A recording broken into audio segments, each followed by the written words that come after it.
Hello friends, welcome back to my channel home gardening and ideas. बात करेंगे आज एक इंडोर प्लांट की, जो कि एक बेस्ट एयर प्यूरीफायर प्लांट है और हमारे जो ऑक्सीजन के लेवल को है वो बहुत ज़्यादा प्यूरीफाई करता है।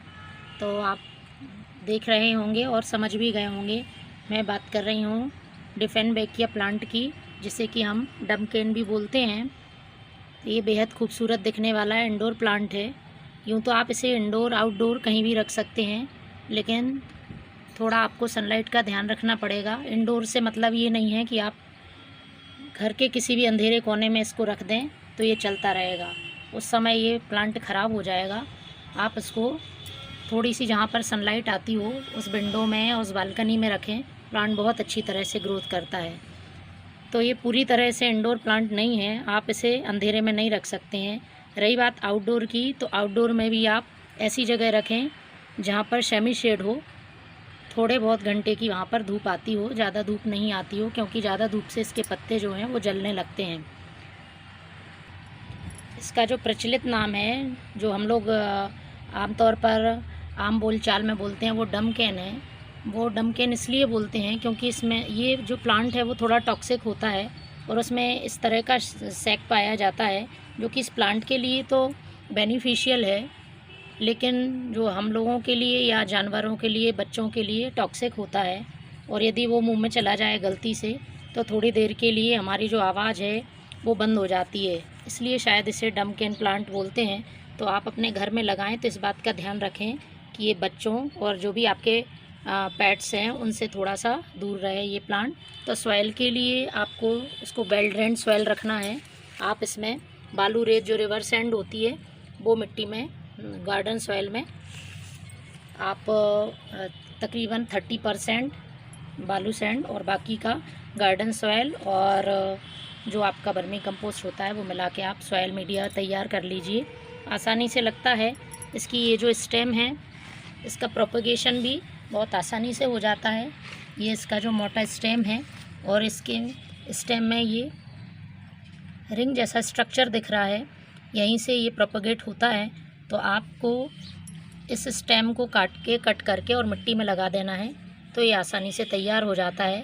और वैसे तो ये कई वैरायटीज़ में मिलता है, इससे मिलते जुलते भी दूसरे प्लांट आते हैं, लेकिन इसकी यदि आपको इसकी पहचान करनी है तो इसके स्टेम में इस तरह की रिंग स्ट्रक्चर होंगे और इसका बहुत मोटा स्टेम होता है।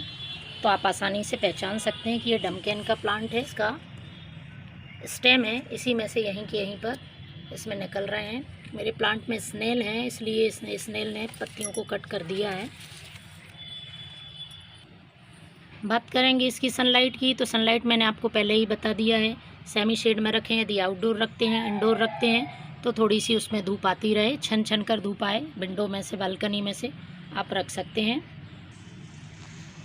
कीड़ों का ज़्यादा इसमें अटैक नहीं होता है, लेकिन फिर भी यदि एफिड्स हैं या किसी तरह के और दूसरे इसमें कीट लग गए हुए हैं तो आप इसमें प्रेशर से स्प्रे कर दीजिए या फिर सोप स्प्रे भी कर सकते हैं। इससे आसानी से वो निकल जाते हैं, कोई प्रॉब्लम नहीं होती है। बात करेंगे इसमें फर्टिलाइज़र की, तो फर्टिलाइज़र तो इसको ज़रूरत नहीं होती है। मैंने देखिए कितने से छोटे से प्लांट इसमें पॉट में लगाया हुआ है प्लांट, और कितना बड़ा प्लांट है, लेकिन मैंने इस सॉइल में कुछ भी नहीं डाला है। तो ये सबसे अच्छी बात है, ख़ासतौर पे बिगनर्स के लिए ये बहुत अच्छा इंडोर प्लांट का ऑप्शन है कि आपको इसकी ज़्यादा केयर नहीं करनी पड़ती है। बस इसमें वाटरिंग का ध्यान रखना पड़ता है कि आप वाटरिंग जो करें वो वेल ड्रेन्ड पॉट हो और उसमें पानी भरा हुआ ना हो, नहीं तो ये फिर स्टेम इसका गलने लगता है और सारे प्लांट जो हैं वो ख़राब हो जाते हैं। तो फर्टिलाइज़र में आप चाहें तो इसमें वर्मी कंपोस्ट या कोई लिक्विड फर्टिलाइज़र महीने में एक बार दे सकते हैं, तो प्लांट अच्छा हेल्दी बना रहेगा और उसको वैसे ज़्यादा ज़रूरत नहीं पड़ती है फर्टिलाइज़र की। आपको क्या करना है, यदि आपको प्लांट घना चाहिए, बुशी चाहिए है, तो आपको इसके लिए इसकी जो साइड में स्टेम कटिंग होती है वो आपको प्रूनिंग करते रहना चाहिए, जिससे कि आपका प्लांट काफ़ी सुंदर और घना बना रहता है। सनलाइट तरफ इस प्लांट का जो अरेंजमेंट हो जाता है, तो आप इसको टाइम टाइम पर मूव करते रहिए, तो ये प्लांट सीधा बड़ा हो जाएगा। नहीं तो वो यदि इसकी जो ग्रोथ है वो तिरछी हो जाती है तो फिर वो तिरछा ही बढ़ने लगता है। तो ये थी बातें डिफेनबेकिया प्लांट की, जो कि बहुत खूबसूरत प्लांट है। आप इसको जाइए नर्सरी से लेकर आइए और फिर नर्सरी से लाने के बाद आप घर में ही इससे मल्टीप्लाई करके और ज़्यादा प्लांट बना सकते हैं। Thank you.